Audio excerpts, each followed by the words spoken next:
Hey everybody, in this video we're going to talk about the different kinds of emails that you should have for your business. We'll talk about how often you should send them out and really what kind of automations you should have set up for these different emails.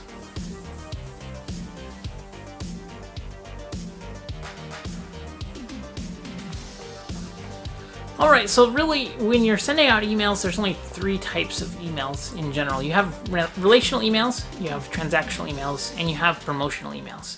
So we'll break down each one of those and we'll talk about how often you should be sending those out. Before we get into that though, my name is Breshears and this is Digital Marketing Madman. This is a channel where I create daily videos about marketing. So if you like marketing, be sure to subscribe to the channel, hit that notifications button so you get notified every time I release a new video every day. Alright, so let's talk about the three types of emails. We have transactional, relational, and promotional. So they are pretty simple in general. So when I'm starting out with working on a client, I think that typically I start with relational emails. And so that's for a few different reasons. The first is that I want to make sure that the brand is going to have a good relationship with the customer through email, because email is getting more and more important. So if you don't have an email list that you're building, now is the time to start. Social media is more volatile than ever. Digital marketing is changing all the time. And so if you don't have a list that you can own and that you can send out to, you're going to have a hard time, especially if things get more expensive or really competitive or you lose a traffic source. As long as you have email, you're going to be able to drive those email customers into your business and hopefully increase revenue. So relational is where I really like to start. And so relational emails are just like they sound. They help you to forward the relationship, set up expectations that you're going to have with your customers and clients, and they really help you just to build a better relationship. That's why they're relational emails.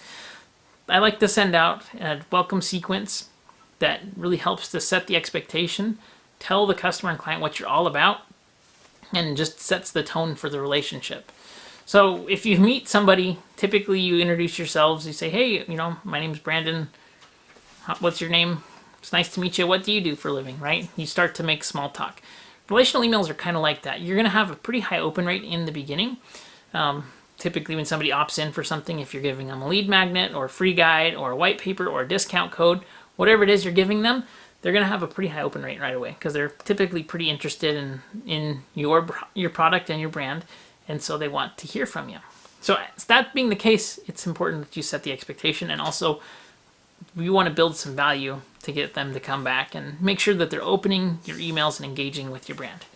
So when I'm out creating a welcome email sequence for a client, which is one of the most important relational emails that I think you have, because you want to, again, capture them and set the expectation that you're going to be sending out emails. Tell them how frequently they're going to be getting emails. Tell them what the emails are going to be about. And then tell them why they should be listening to you and why it's so important that you're going to be opening and paying attention to your emails in the future. You need to make this all about them. It's not about you. It's about them. What is in it for them?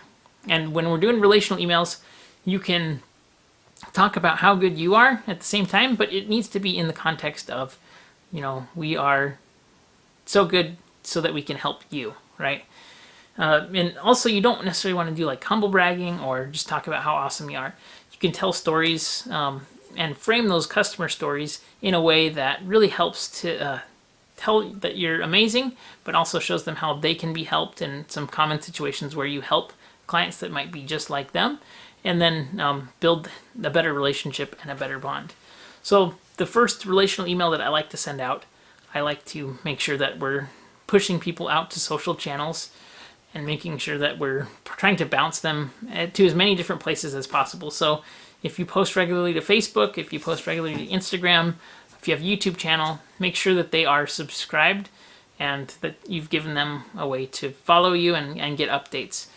If you want them to subscribe or follow, it's important that you give them a reason to do that. So you need to be posting there. They can't just be a desert of content with nothing new or nothing interesting. So make sure that you're sending people places that you're actually updating and continuing the conversation there. So that's one thing that's really, really important. The next thing that I really think is important is setting up expectations on how often you're going to be emailing these people. So if you're going to do a daily email, you need to let them know you're doing a daily email. A great example of a daily email that I like to follow, and I also like how they are handling kind of the, like, are you crazy for sending me an email every day? Is Woot.com, which is an Amazon company that they sell daily deals of just kind of like weird junk. And the way that they have in their opt-out section is like, it says, daily emails, are you crazy? Manage my subscription. So they can set lower levels of emails, but if you want to receive something every day, it's something new and fresh, and it's also a limited offer, so if you don't open it, you have the chance of missing out. So there's a lot of good lessons in there. It's also super entertaining and not boring. So if you want to see some good, those are more transactional emails, but I like how they handle that, and setting expectations properly is really, really important. So setting tone, setting expectations, doing customer stories, and really framing the whole conversation around the customer is what relational emails are all about. The next one that is really, really important to optimize and run well are transactional emails. So transactional emails are things like shipping updates, order confirmations, things of that nature.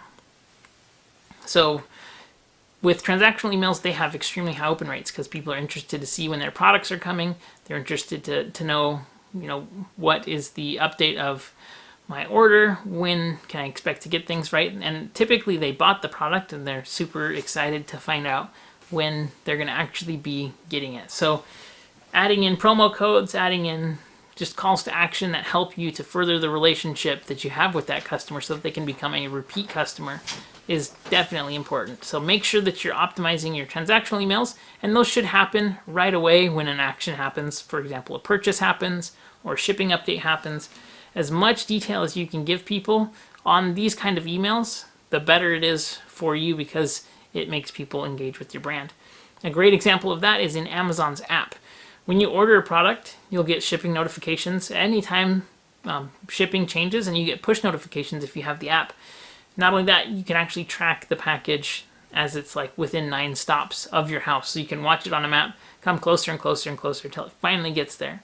And those kind of notifications, they make you open the app, and then when you're inside the app, they've got you. They can try and sell you things, and that's the kind of transactional emails that you should think about. If you have a processing email, so like let's say you're doing physical products, right? So you have the purchase confirmation, the processing confirmation, the shipping confirmation, a shipping update, a shipping arrived, and then maybe another email that lets you get feedback or reviews, right? That's like 6 emails in that sequence of a few days that are going to have a really high open rate.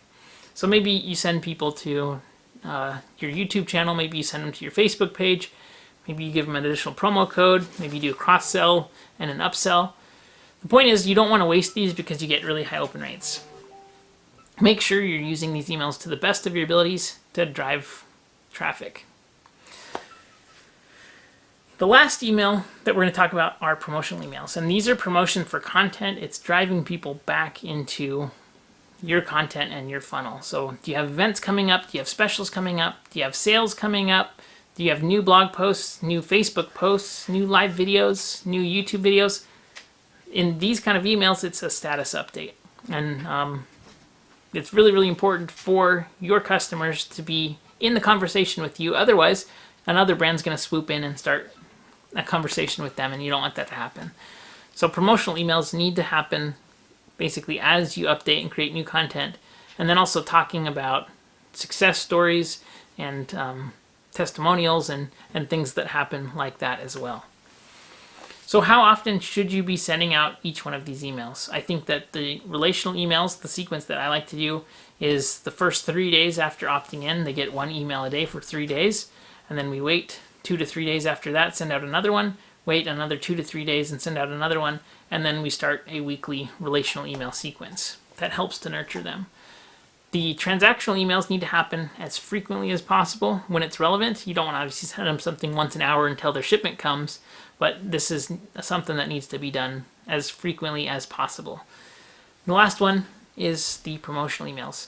At a minimum, I need to have the brands that I work with send out emails once a week that we're sending out things that's new content to consume, new offers, new products, and just new things for people to engage with the brand so that they can be taking the next step with the company. Let me know though, what do you think? How many emails are you sending a week? What are you sending? And what is working best for you? I'd love to hear what you have to say, and if you need any help with anything, please be sure to comment below. And thanks for watching. I hope that you consider subscribing. Have a great day.